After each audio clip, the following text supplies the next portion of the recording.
Ciao a tutti amici e bentornati in un nuovo video. Oggi, come avrete già sicuramente notato dal titolo, non parleremo di paranormale. Credo che sia più doveroso, soprattutto in questa settimana, parlare di qualcosa di più importante. Come sappiamo, il 27 gennaio si celebra la giornata della memoria, in ricordo di tutte quelle milioni di vittime dell'Olocausto. Ci tengo tantissimo a parlare di questo argomento e mi piacerebbe molto che voi ascoltaste fino alla fine.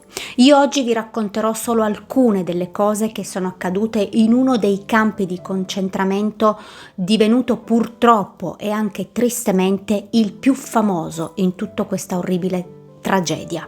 Nel campo di concentramento di Auschwitz tra il 1940 e il 1944 vennero deportate 1.300.000 persone. Solo 200.000 vennero ritenute idonee ai lavori forzati, mentre invece 1.100.000 anime vennero sterminate senza pietà. Il 27 gennaio del 1945 l'Armata Rossa abbatté i cancelli di quel campo liberando i superstiti di quel massacro di massa del popolo ebraico e di altre minoranze, svelando al mondo gli orrori che si erano compiuti nel cuore dell'Europa. Nonostante 10 giorni prima i nazisti si fossero ritirati portando con loro tutti i prigionieri sani, molti di loro morirono durante quel tragitto, che venne in seguito rinominato la Marcia della Morte. Nei mesi precedenti i sovietici avevano già liberato altri campi, ma la data della celebrazione della memoria venne stabilita che doveva coincidere con la data della liberazione del campo di concentramento di Auschwitz. Amici, prima di iniziare iscrivetevi subito al canale e attivate la campanellina per non perdere tutti i miei prossimi video. Ma adesso iniziamo.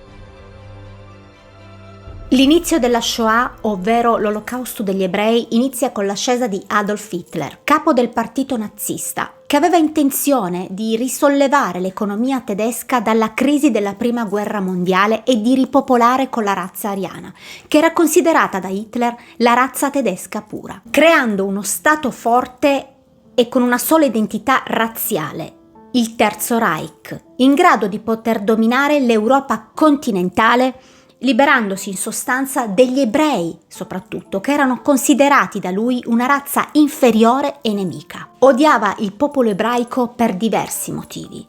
Li riteneva capaci di poter soggiogare interi popoli grazie alle loro capacità finanziarie e quindi erano una minaccia, perché potevano acquisire un totale potere economico a livello mondiale. Hitler li riteneva anche colpevoli della sconfitta tedesca del 1918 ed erano visti anche come persone sporche e portatori di malattie per via del loro aspetto, per esempio per la barba, che per il popolo ebraico era segno di virilità e bellezza, quindi di salute, mentre per i nazisti era simbolo di sporcizia e avevano paura che potesse essere anche un veicolo per le malattie e quindi di morte, perché in quel periodo erano poche le malattie che si potevano curare. Iniziarono infatti da subito le prime discriminazioni verso il popolo ebraico e con le leggi di Norimberga del 1935 di Hitler ad essere colpiti non furono solo gli ebrei, ma anche altre persone ritenute da lui inferiori,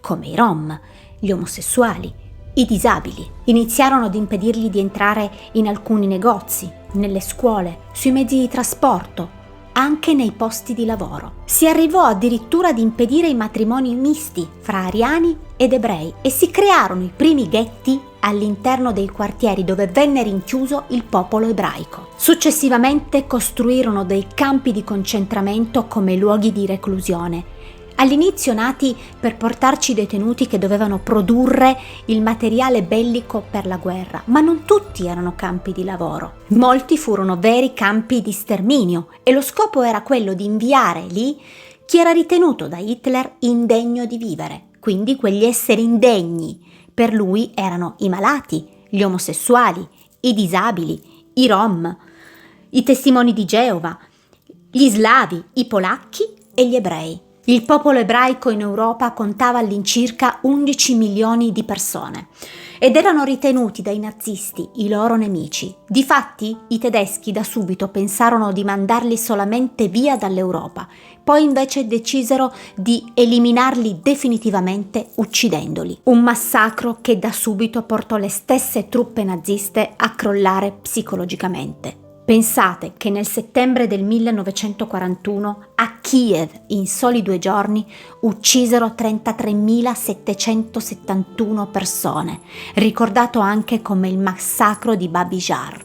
Molti soldati infatti si suicidarono e questo fece venire l'idea ad Hitler di agire diversamente, perché 11 milioni di ebrei andavano eliminati in un altro modo, senza sporcarsi le mani e senza spendere troppo, perché ucciderli con i fucili era una spesa troppo grande. Per questo pensò ai campi di concentramento. Ideò per loro una morte causata dai lavori forzati e dalle camere a gas e iniziò subito la deportazione, trasportandoli sui treni merci come carne da macello. Una volta arrivati nei campi e scesi da quei vagoni, iniziava subito una tragica selezione sotto gli occhi del personale medico.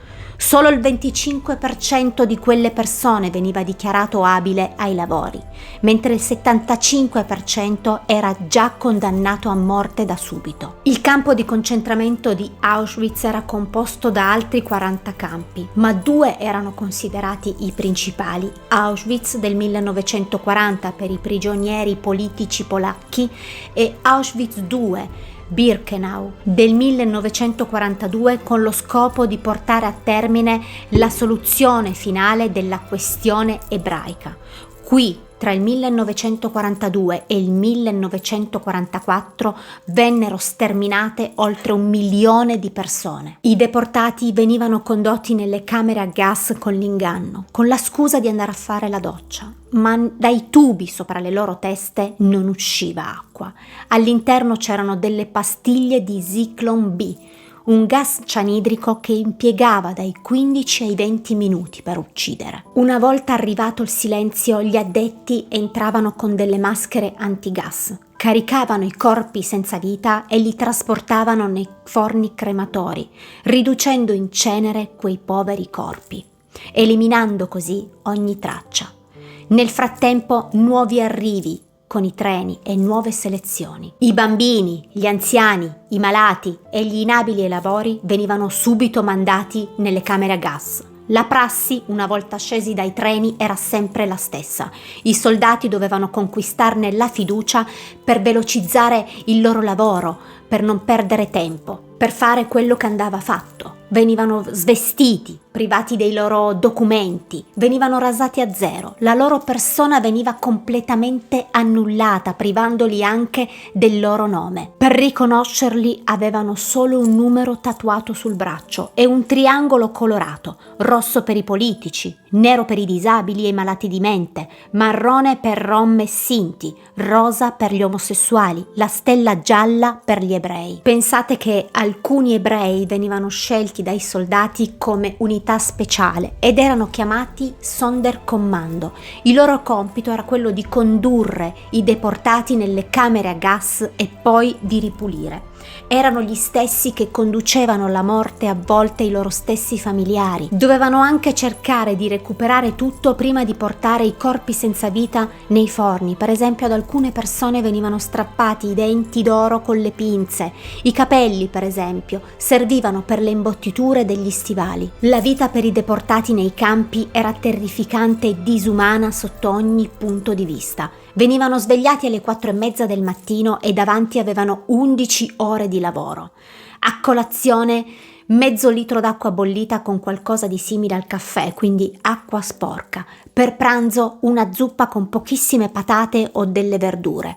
A cena un pezzo di pane nero e circa 25 grammi di salsiccia spesso andata a male. Porzioni che non erano sufficienti a mantenere un corpo in buona funzione, soprattutto per la dura vita in quei luoghi dell'orrore, e questo portava inevitabilmente alla distruzione del loro organismo.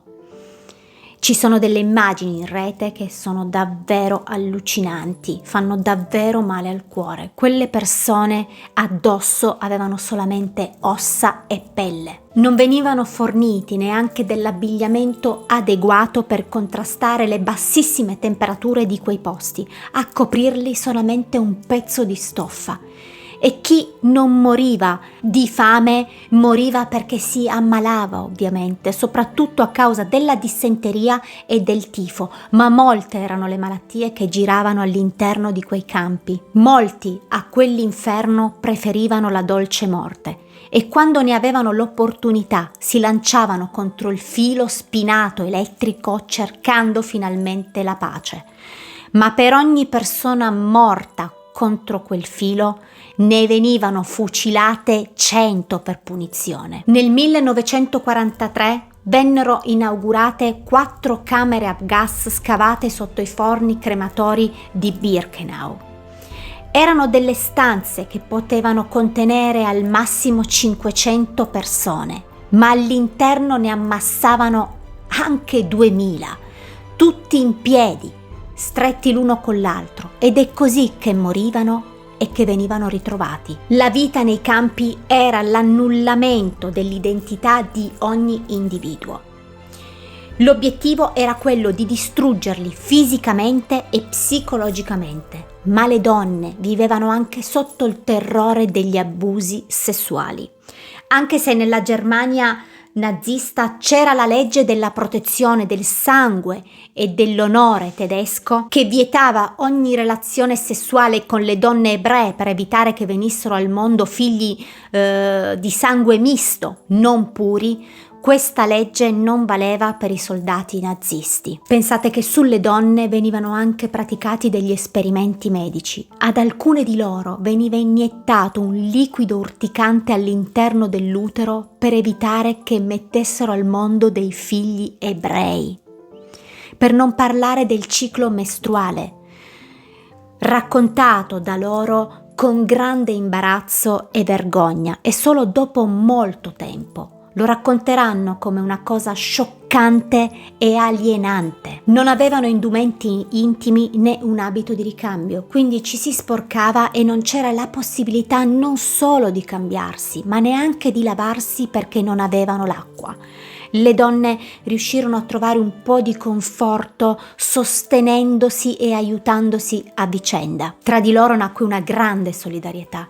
Le più grandi aiutavano anche le più piccole e avevano trovato una soluzione ai giorni del ciclo, strappando dei piccolissimi pezzi di stoffa dalle lenzuola e li custodivano come se fossero un tesoro. Ad alcune di loro, dopo mesi e mesi nei campi a causa delle disumane condizioni di vita e dello stress, il ciclo alle volte si bloccava. E questo dava libero accesso ai tedeschi di poterli usare violenza come e quando volevano, senza aver paura di possibili gravidanze. Ovviamente se da una parte c'era il sollievo di non avere il ciclo per una questione di pulizia, dall'altra c'era il terrore delle violenze sessuali. Pensate che in alcune occasioni il ciclo ha salvato le donne dagli esperimenti medici nei lager, perché con il ciclo mestruale i medici non le toccavano. Ho letto qualcosa di davvero incredibile che mi ha tanto toccato e che mi ha fatto pensare a quanto una donna possa essere forte. Alcune, tra tutte le disumanità che vivevano in quei campi per le atrocità e il terrore in cui erano costrette a vivere, avevano ancora paura di contrarre delle malattie che avrebbero potuto causargli la sterilità. Capite? In mezzo a quel massacro avevano ancora la speranza che quell'incubo prima o poi sarebbe finito e che sarebbero potute ritornare ad una vita normale. Ma i bambini invece che fine facevano? I bambini sotto i 13 anni che non erano in grado di lavorare venivano gasati subito e quelli che non finivano nelle camere a gas venivano utilizzati come cavie per esperimenti pseudoscientifici e inviati poi nei laboratori tedeschi. Sono tristemente famosi gli esperimenti del dottor Mengele, che ad Auschwitz selezionò circa 3.000 bambini gemelli come cavie per i suoi studi. Ne sopravvissero solo 200. Finita la guerra, i bambini vittime dell'Olocausto erano circa 1,5 milioni. Il 27 gennaio del 1945, alla fine della Seconda Guerra Mondiale, vengono abbattuti i cancelli di Auschwitz dalla 60ª Armata sovietica. I nazisti avevano comunque già iniziato ad evacuare i sopravvissuti. Circa 60.000 prigionieri vennero fatti marciare prima dell'arrivo dei russi, ma si stima che tra le 9.000 e le 15.000 persone vennero uccise dai nazisti perché non tenevano il ritmo della marcia, rinominata poi la Marcia della Morte. Circa 9.000 prigionieri vennero invece lasciati ad Auschwitz, malati o talmente esausti da non reggersi in piedi. Dovevano essere eliminati in realtà, ma i nazisti non ebbero il tempo per farlo. Riuscirono però ad eliminare quante più prove possibili dei loro crimini, facendo esplodere strutture, forni crematori, bruciando i beni delle vittime. Si contano circa 6 milioni di soli ebrei uccisi e pensate che alcuni dei sopravvissuti si suicidarono perché non riuscirono a reggere la colpa proprio di essere sopravvissuti. Ho voluto fare questo video perché credo sia doveroso ricordare quegli orrori, per non dimenticare mai quanto è accaduto. È importante per far sì che non si ripeta mai più una cosa simile, anche se credo che la storia purtroppo non ci insegna, perché stragi di innocenti ce ne sono state e ce ne sono ancora oggi. E le discriminazioni purtroppo sono ancora all'ordine del giorno. Amici, questa è la storia e non dobbiamo dimenticarla mai, perché l'uomo su questo pianeta rimane sempre la bestia più temibile.